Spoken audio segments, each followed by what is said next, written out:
પાણી કીધું તું? આ તો આગ છે. હા નહીં.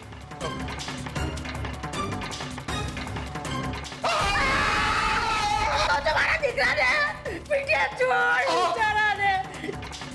તને નરકમાં જગ્યા નહીં મળે નખોદિયા. ને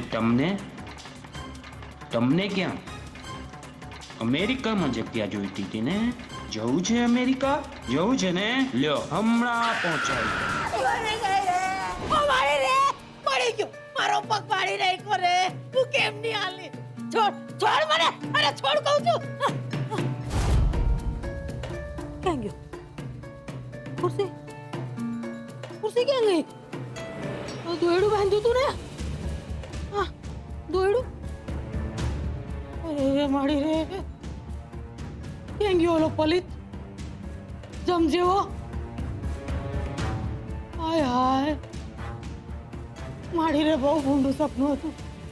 અરે બહુ ભૂંડું સપનું હતું. મારો તો જીવ ઊંચું થઈ ગયો માડી. અરે રે રે રે રે રે. હા અરે રે મૂર્ખી ભવાની, તારે સમજી તો જવું જોઈએ ને કે હાચકમાં આવું થોડી હોય. પણ નખો દ્યો જમ જેવો કેવા લવારા કરતો તો ભાઈ સાહેબ. હું તો અંદરથી હલી ગઈ. પણ આ જમ જેવા પોલીસે મારા કાનુડાને હોધી કાઢ્યો તો, અને માર ખાઈને અધમુઓ થયેલો મારો કાનુડો પીટીએ મારું નામ બક્કી માર્યું તો. એ હાલ હાલ ભવાની, આ તારા ટાટિયા હાજા આમાં છે ત્યાં સુધી કાનુડાને ગમે ત્યાંથી હોધી કાઢ પૈસા. પાતાળમાંથી હોધવો પડશે આ છોકરાને. એલા એ રગલા આપણે કે નહીં? હાલ ભાઈ હાલ, કાનુડાને હોધવો પડશે. એ રગલા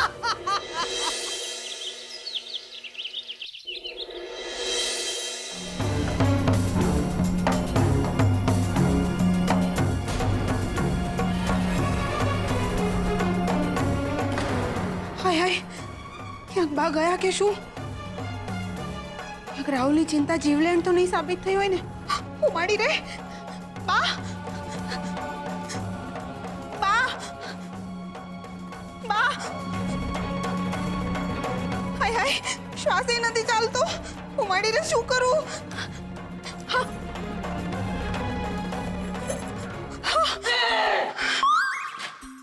હાશ, જીવે છે. શું બોલી? જીવે છે એટલે હું ઉકળી ગઈ? ના ના, એટલે તમે જાગી ગયા એમ. તારા ભરખાય આમ પૂરા નથી થવાના. મારા કાનુડાના છોકરાને રમાડીને જવાની છું, સમજી? એમ બા, લાગે છે તમે ભૂલી ગયા. બાર નાતબારનું પાટી લાગ્યું છે. અને યાદ છે ને ભીમજી અદા શું કહીને ગયા હતા? દીકરીની લેતી દેતી વ્યવહાર બંધ. તો પછી ક્યાંથી આવશે દીકરાના દીકરા? ઈ તો મોકાણ છે. પનોતી બેહી ગઈ છે, પનોતી. અરે પેલા ઘરની બહાર નાતબારનું પાટિયું લાગ્યું. વાહે વાહે આવી પોલીસ. અને હવે વૈધો તો મારો કાનુડો, એને ધંધે લગાડી દીધો બિચારાને. બિચારો ભૂખ્યો તો હસ્યો, રામ જાણે ક્યાં ભટકતો હશે મારો છોકરો. બા, એવું તો થવાનું જ હતું ને. પેલી કહેવત છે ને, જેવી કરણી એવી ભરણી. એ તારી લૂલી છે ને, તારા ડાચાની અંદર ભરાવી દે. તારી હોશિયારી ફિસિયર છે ને તારી પાસે રાખજે. ભરણી વાળી. એ હું તો જા મીરા મતે નહીં ઋતુ. એ હું તો જા મીરા મતે નહીં ઋતુ. એ જા મીરા મતે નહીં ઋતુ. હા તું કામ જામેલો દેખાસ? અરે આ હું તું ની પીપુડી કાં વગાડોસ? કાનુડો મળી ગયો ને? તમારો કાનુડો નથી મળ્યો, પણ એના કરતા પણ વધારે અને મોટા ખુશીના ખબર લાવ્યો છું. આ આપણા ઘરની બહાર જે નાતબારનું પાટિયું લાગ્યું છે ને, જે નોટિસ છે ને, એવી જ નોટિસ ચાની દુકાને પણ લાગી છે. પણ એ સરકારી છે ને એમાં ચોખ્ખું લખ્યું છે 3 દિવસની અંદર જો આ દુકાન ખાલી નથી કરી તો સરકારી ઓફિસરો આવશે બુલડોઝર સાથે અને દુકાન તોડી જશે.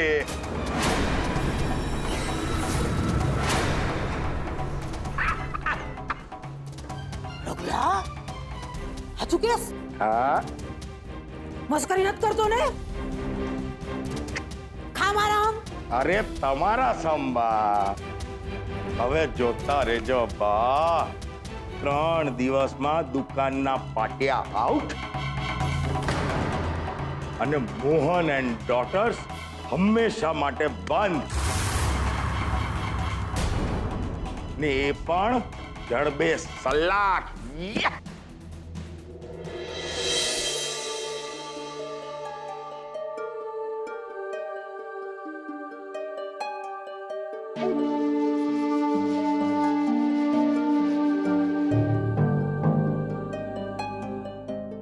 શું થયું કિંજલબેન? કોઈ જવાબ નથી આપી રહ્યું?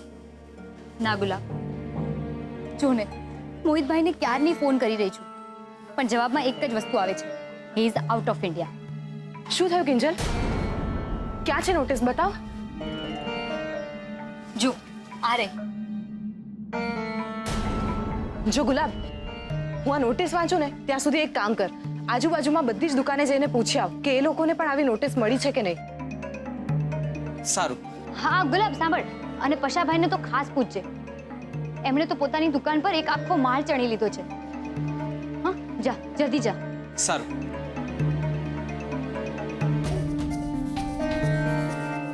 શું લાગે છે સેજલ? મને લાગે છે કે આવી નોટિસથી બહુ ગભરાવાની કઈ જરૂર નથી. તોય તો એકવાર રૂપેશ જીજુને ફોન કરને, કોઈ સારા વકીલને મળવાનું હોય તો આપણે મળવા જઈએ. રૂપેશ કરતા મને લાગે છે આપણે ઉત્કર્ષને આના વિશે વાત કરવી જોઈએ. જો મને ખબર છે કે ઉત્કર્ષનું નામ સાંભળીને જ તારું મોઢું ચડી જાય છે, પણ રૂપેશ નહીં, પણ ઉત્કર્ષ જ કન્સ્ટ્રક્શન લાઈનમાં છે, તો એને આવી નોટિસ આવે ત્યારે શું કરવું જોઈએ એ વધારે ખબર પડે. એટલે હું ઉત્કર્ષને ફોન કરું છું, ભલે તને ગમે કે ન ગમે.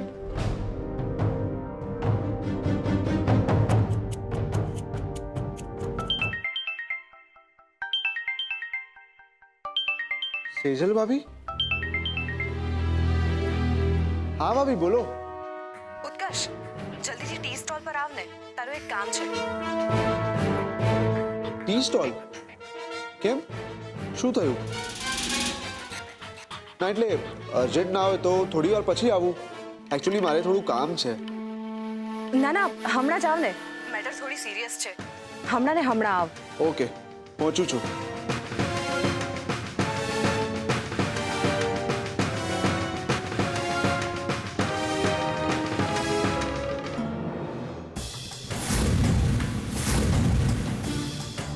શું થયું? લાગી ગઈ ને નોટિસ? લાગી તો એવું જ રહ્યું છે. સેજલ ભાભીએ મને અર્જન્ટલી દુકાને બોલાવ્યો છે. પછી અહીંયા ઉભો ઉભો શું કરે છે? અર્જન્ટલી પહોંચી જા. હા. ને ઉત્કર્ષ, યુ વેરી વેલ નો કે તારે શું કરવાનું છે.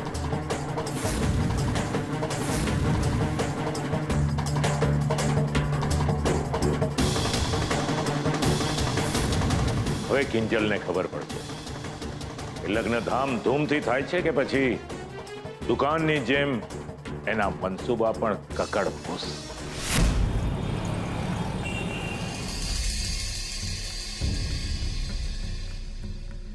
કિંજલ, બહુ અપસેટ થવાની જરૂર નથી. મને ખબર છે ક્યારેક હું થોડું હાર્શ બોલું છું, પણ થોડું પ્રેક્ટિકલ થઈને તારે પણ સમજવાની જરૂર છે. મોહિતભાઈ અત્યારે ઇન્ડિયામાં છે નહીં. રૂપેશને આ લાઈન વિશે બહુ ખબર નથી પડતી. તો ઉત્કર્ષ સિવાય આપણી પાસે મદદ માટે બીજો કોઈ ઓપ્શન છે ખરા?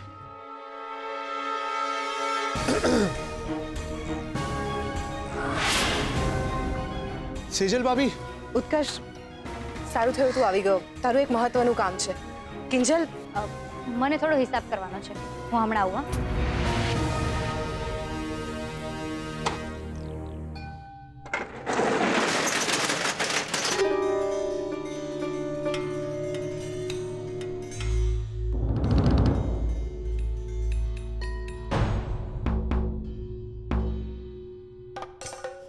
ઇટ્સ ઓકે સેજલ ભાભી, તમે કહો. તમને મારું શું કામ હતું? મ્યુનિસિપાલિટીમાંથી આ નોટિસ આવી છે અને એમાં લખ્યું છે કે 3 દિવસની અંદર આપણે દુકાન ખાલી કરવી પડશે અને જો એવું ના કર્યું તો ત્રીજા દિવસે એ લોકો આવીને આપણી દુકાન પાડી નાખશે.